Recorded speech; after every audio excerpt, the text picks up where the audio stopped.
শুভ সন্ধ্যা সকলোকে আমি আন্তৰিক শুভেচ্ছা আৰু অভিনন্দন জ্ঞাপন কৰিছোঁ। আপোনালোকে আমাৰ নিমন্ত্ৰণ ক্ৰমে আহি এই অনুষ্ঠানত পাতলি মেলিছিলোঁ। তেওঁ আমাৰ ঘৰলৈ নতুন অতিথি আহিছিল। আজি আহি সম্পূৰ্ণ আজি দিনটো 1 বছৰ সম্পূৰ্ণ হৈছে। এই দিনটো বিশেষ কৰি তোলাৰ বাবে আপোনালোক আমি শুভেচ্ছা জ্ঞাপন কৰিছোঁ। যাতে আজিৰ দিনটো এই সন্ধিয়াটো যাতে বিশেষ হৈ পৰে তাৰ বাবে মই অলপ সংগীতৰ কথা ভাবিছিলোঁ। সংগীত নিজেও শুনিও ভাল পাওঁ, আপোনালোকে হয়তো শুনি ভাল পাব। আহকচোন আমি সংগীতৰ মাজলৈ আগবাঢ়ি যাওঁ। আপোনালোকক কণ্ঠেৰে আপলোড কৰিবৰ বাবে গংগোত্ৰী শইকীয়াৰ নামটো মই শিখা দুটা শব্দ শিখা এই নামটো আপোন হোৱা আজি 1 বছৰত আচলতে 1 বছৰ বুলি ফৰ্মেলি 1 বছৰ হৈছে। তাৰ আগৰ 2 বছৰ ধৰি লগ পাইছোঁ, ভালকৈ জানিছোঁ, কথা পাতিছোঁ। তাৰ নিজৰ ব্যস্ততা আছে, নিজৰ জগত এখন আছে। তাই নিজৰ কাম কৰি ভাল পায়, কামটোক শ্ৰদ্ধা কৰে, কামক সময় দিয়ে। তেনেকৈ সময়ক মূল্য দিবলৈ মোকো কয়।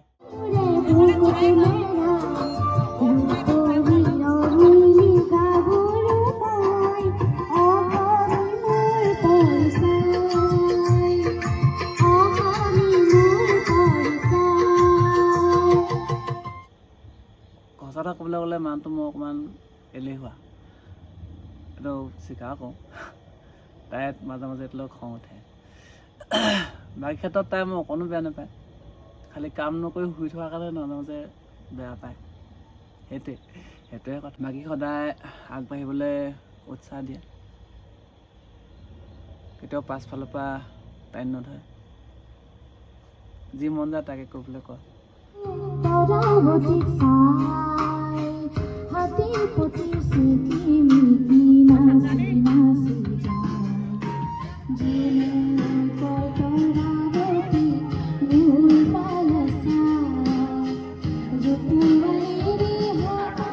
শিক্ষালৈ ভগৱানৰ ওচৰত প্ৰাৰ্থনা জনাইছোঁ। তেওঁলোকৰ জীৱন জানে যাতে সুখময় হওক।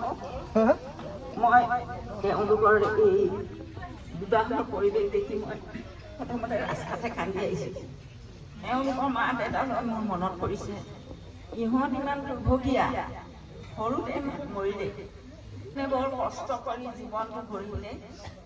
আৰু তাৰ মনে মনে কবিতা, কিবা গল্প, প্ৰবন্ধ ইত্যাদি লিখি থাকে, মই পঢ়ি পাইছোঁ। এই বাধ্যতাতে ভৱিষ্যতলৈ কৰি শিক্ষাদানৰ লগতে এতিয়া বহুত সাহস পাব।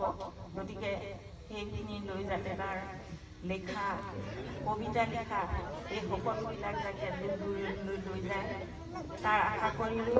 আৰু শিক্ষায়ো এই ভাগি যোৱা ঘৰখনক বৰ সুন্দৰকৈ গঢ়িব বুলি মই আশা ৰাখি ভগৱানৰ ওচৰত প্ৰাৰ্থনা জনাইছোঁ। আৰু মই ক'ব নোৱাৰিছোঁ, মই অতি ৰোমন্থন কৰিছোঁ। তাৰমানে মাৰ দাদা কুলদা নবৌ জীৱন কাহিনী দেখি মোৰ বৰ দুখ লাগে। সেইকাৰণে ইহঁতো তাই যি জীৱন যুদ্ধত হাৰ মনা নাই, এতিয়া তাৰে প্ৰতিফলন হৈছে আজি পৰিৱেশটো। মই গতিকে ইমান সুখী হৈছোঁ, তোমালোকে সুখী হোৱা, ভগৱানে আশীৰ্বাদ দিয়ক, মা দেউতাইও আশীৰ্বাদ দিয়ক। ইয়াকে কৈ মই মোৰ মনৰ কথা সামৰণি মাৰিলোঁ। 3 বছৰ সম্পূৰ্ণ হ'ল আৰু বিয়া পতা বছৰ হ'ল। ইয়াক জানি আহিছোঁ। প্ৰথমতে অকণ টান পাইছিলোঁ বুজিবৰ কাৰণে, আৰু যিমান দিন বাঢ়ি গৈছে সিমান দিন তাক ভাল লগা হৈছে। আৰু ভালটোও কয়, বেয়াটোও কৈ দিয়ে। মনত কোনো খোকোজা নৰখাকৈ মনত যি আহে তাকে কৈ দিয়ে। প্ৰথমতে ভয় লাগিছিলে, কিবা হ'ব, খঙে কৰি থাকিব নেকি। কিন্তু পাছলে পাছলে বুজিলোঁ আচলতে খংটো তাই মুখতহে কয়, অন্তৰ পৰা ঠিকেই। নিজৰ মানুহ বুলি ক'লে যেনেকুৱা ঠিক তেনেকুৱা।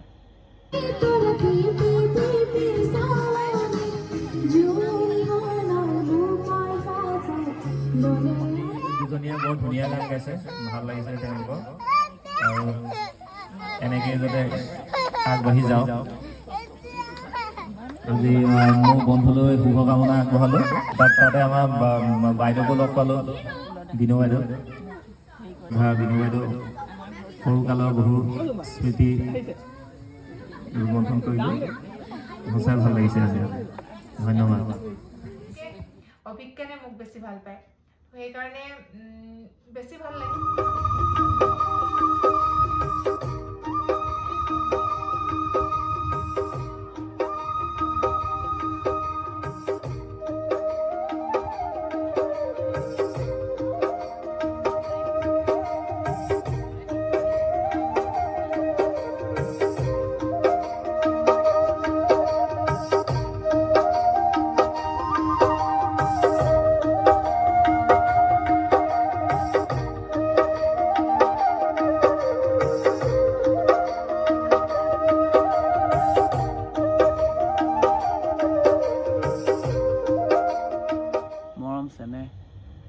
এনেদৰে আমি প্ৰায় 1 বছৰ অতিক্ৰম কৰিলোঁ।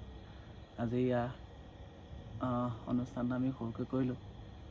এনে মানুহে এনিভাৰ্চাৰী বুলি কয়, আমি সেইটো ইংৰাজী শব্দ দিব বিচৰা নাই।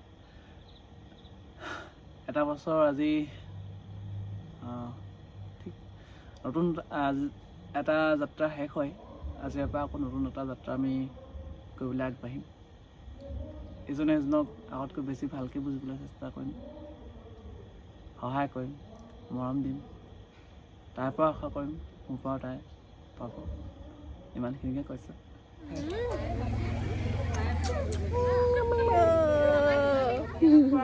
মই বহুত পৰিৱৰ্তন হৈছোঁ বুলি মই ভাবোঁ, কাৰণ আগতে মোক খুব বেছি খং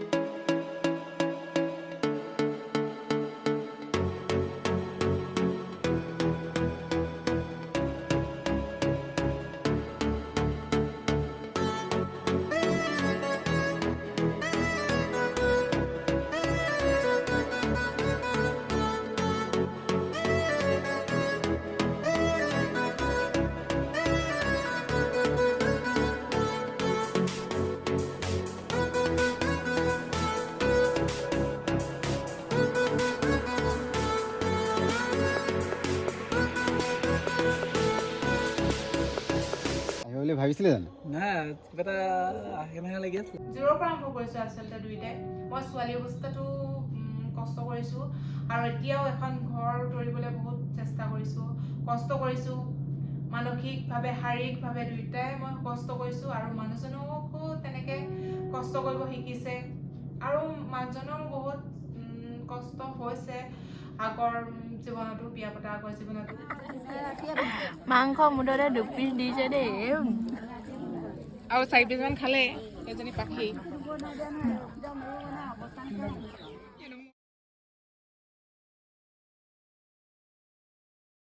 কেতিয়াও মোক উল্টাই কেতিয়াও খং নকৰে, তো সেইকাৰণে আমাৰ কাজিয়া কেতিয়াও নহয়। ৰিলেশ্যনটো ভাল কৰিবলৈ চেষ্টা কৰে।